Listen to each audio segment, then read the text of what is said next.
Hello guys, solo Earth signs, solo Virgo, Capricorn, and Taurus. Welcome dito sa aking channel, Kapalaran 888. Welcome. Alamin natin kung anong messages, vibration, gabay energy para sa lahat ng Earth signs, Virgo, Capricorn, and Taurus. Daily tarot reading to guys. Okay. Azurite and Dolomite. Okay, Earth signs, Virgo, Capricorn, and Taurus.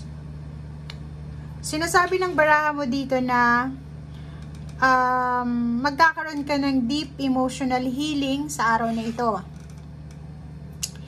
Yung puso mo daw is handang-handa na para makipag-ayos sa mga past na kaaway mo, sa past issues, or sa past events. And willing ka nang ibigay yung time and energy mo dito sa reconciliation na to or dito sa kung ano man ito na kailangan mong ayusin. Kailangan mong maging strong lalo na sa faith mo, sa paniniwala, dahil sinasabi ng baraha na yung positive mind or positive mindset will give a positive outcome. Ang galing ng baraha mo, no? Earth signs. Nakikita ko sa inyo dito may mga away pamilya, away magulang, anak, relatives, relationship na handang-handa ka nang magpatawad or handang-handa ka nang mag-move on, makipag-ayos.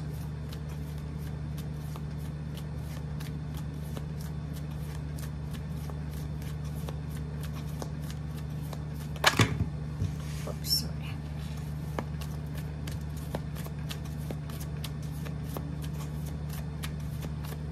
Earth signs. Wow, sudden wealth. Ang galing na ito. Oh, good fortune.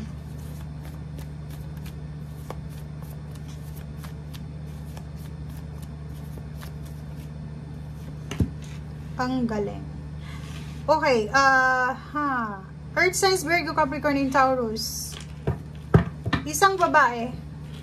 Pwedeng may edad na siya. Pwedeng tiyahin mo, nanay mo, tiyuhin, or lalaki. Babae.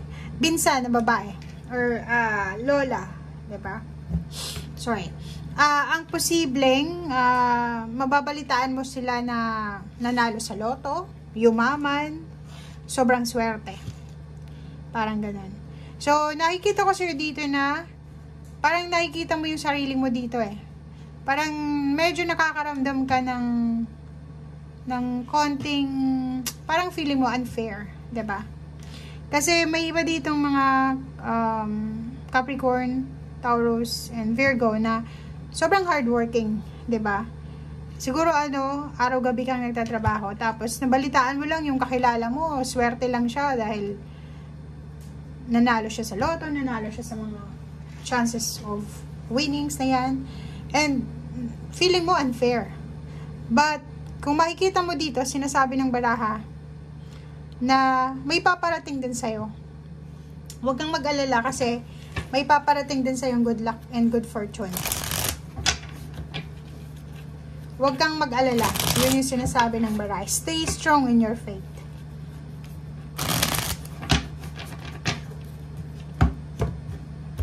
Kakaloka yung reading mo sa ngayon.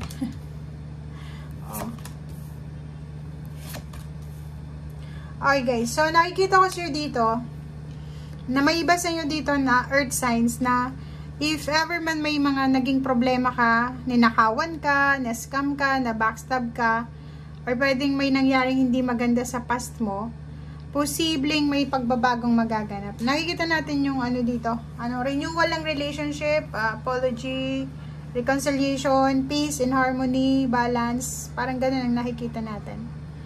Okay?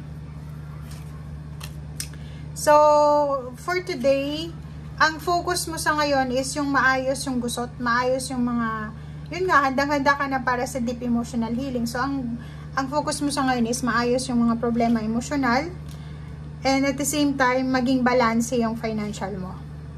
And makaalis ka na sa tower moment.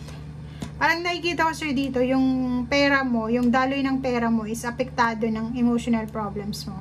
pwedeng marami kang misunderstanding or marami kang kagalit or marami kang kinikimkim na galit. So, pwedeng apektado nun kung ano yung ikot ng pera mo. So, sinasabi ng baraha sa'yo dito na wag mong isuko, 'di ba?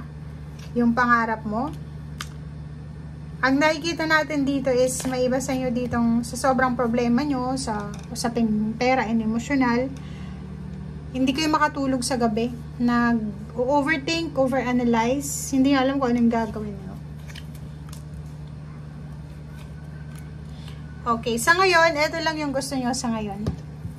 Ang gusto nyo sa ngayon is Four of Swords and then King of Wands. Gusto yung trabahuhin. Gusto yung mag-effort, 'di ba? Gusto yung ayusin, parang ganoon. Gagawin, parang motivated ka,